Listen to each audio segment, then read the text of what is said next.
జున్ను, నీకు కథ చెప్తాను విను. ధర్మయ్య పాపయ్య.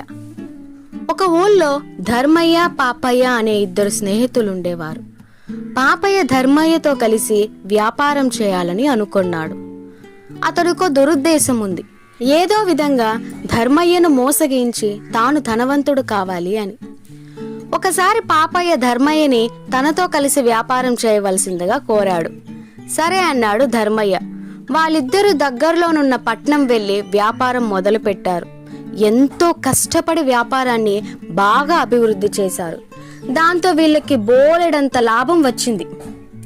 ఇప్పటికి సంపాదించింది చాలు, ఇక ఇంటికి తిరిగి వెళ్ళిపోదాం అనుకొని ఇద్దరూ వాళ్ళ ఊరికి తిరుగు ప్రయాణం మొదలు పెట్టారు. దారిలో పాపయ్య, ధర్మయ్య, మనం ఈ డబ్బునంతా మోసుకొని ఊర్లోకి వెళ్ళడం మంచిది కాదు. సగం డబ్బును ఇక్కడ ఒక గోతిలో దాచిపెట్టి మిగతా సొమ్ముతో మన ఊరిలోకి వెళ్దాం. తర్వాత ఎప్పుడో వచ్చి మిగతాది తీసుకోవచ్చును అన్నాడు పాపయ్య. సరే అన్నాడు ధర్మయ్య. ఇద్దరూ కలిసి ఒక పెద్ద చెట్టు పక్కన గోయి తీసి డబ్బునంతా అందులో వేసి కప్పిపెట్టారు. అదే రాత్రి పాపయ్య ఆ చెట్టు వద్దకు వెళ్లి అక్కడ దాచిన డబ్బంతా తీసుకొని వెళ్లిపోయాడు. ఒక వారం రోజులు గడిచిన తర్వాత పాపయ్య ధర్మయ్య దగ్గరకు వెళ్లి, నా దగ్గర ఉన్న డబ్బంతా ఖర్చు అయిపోయింది, మనం వెళ్లి దాచిపెట్టిన డబ్బు తెచ్చుకుందాం రా అన్నాడు. సరేనని ధర్మయ్య పాపయ్యతో కలిసి డబ్బు దాచిన చోటికి వెళ్ళాడు. అక్కడ తవ్వి చూస్తే డబ్బు లేదు. వెంటనే పాపయ్య కోపంగా, ధర్మయ్య, నీవు నన్ను మోసం చేసి డబ్బంతా ఎత్తుకెళ్ళావు. నా డబ్బు నాకివ్వకపోతే ఊరి పెద్ద దగ్గర పంచాయతీ పెడతాను అని అరుస్తూ అన్నాడు. పాపయ్య, నాకే పాపం తెలీదు, నీ డబ్బును నేను దొంగలించలేదు అన్నాడు ధర్మయ్య. అతను చెప్పేది వినకుండా పాపయ్య ధర్మయ్యని గ్రామ పంచాయతీకి లాక్కెళ్ళాడు. అతడు చెప్పిందంతా విని ఆ ఊరి పెద్ద, నీకు సాక్షులు ఎవరైనా ఉన్నారా అని అడిగారు. అక్కడ ఉన్న ఒక్క చెట్టు తప్ప నాకు సాక్షులు ఎవరూ లేరండి అని పాపయ్య అంటే ఆ ఊరి పెద్ద, సరే ఆ చెట్టుని మీరు డబ్బు దాచిన చోటును రేపు నాకు ఒకసారి చూపించండి అన్నారు. పాపయ్యకు తన నేరం బయటపడుతుందేమోనని భయం వేసింది. బాగా ఆలోచించి ఒక నిర్ణయం తీసుకున్నాడు. తన తండ్రికి అన్ని సంగతులు చెప్పి తనకు సహాయం చేయమని కోరాడు. అతనికి రహస్యంగా ఏమేమి చేయాలో కూడా వివరించి చెప్పాడు.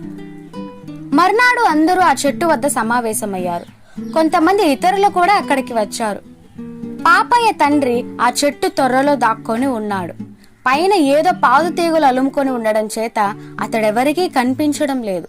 ఆ ఊరి పెద్ద ఆ చుట్టుపక్కలంతా పరీక్షగా చూసి చివరకు, ఓ వృక్షమా, నాకు దొంగ ఎవరో తేల్చి చెప్పు అని చెట్టు వైపు తిరిగి అన్నారు. ధర్మయ్యే దొంగ, ధర్మయ్యే దొంగ అని పాపయ్య తండ్రి గట్టిగా అరిచి చెప్పాడు. చెట్లు మాట్లాడడం చాలా వింతగా ఉంది అనుకున్నాడు అక్కడ వాళ్ళంతా.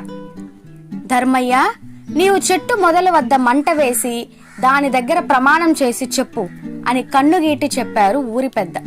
దానిలోని కిటుకు ఏమిటో ధర్మయ్యకు అర్థమైంది. వెంటనే వెళ్లి కొన్ని చితుకుల ఆకులు పోగు చేసి చెట్టు మొదల వద్ద పెద్ద మంట వేశాడు. ఆ వేడికి పొగకు తొర్రలోనున్న పాపయ్య తండ్రి ఉక్కిరి బిక్కిరై వెంటనే బయటకు వచ్చి, నా కొడుకు పాపయ్యే దొంగ, నన్ను క్షమించండి అని ఊరి పెద్ద కాళ్ళ మీద పడ్డాడు. ధర్మయ్య నిరపరాధి. అతన్ని మోసగించబోయిన పాపయ్యకు ఊరి పెద్ద తగిన శిక్షని విధించాడు. అర్థమైందిగా జున్ను? ఎప్పటికైనా నిజాయితీయే గెలుస్తుంది. మోసం ఎప్పటికైనా నాశనానికే దారి తీస్తుంది. ఈ కథ గనక మీకు నచ్చితే ఒక్క లైక్ ఇవ్వండి. ఇలాంటి మరెన్నో వీడియోస్ కోసం వెంటనే మన ఛానల్ని సబ్స్క్రైబ్ చేసుకోండి.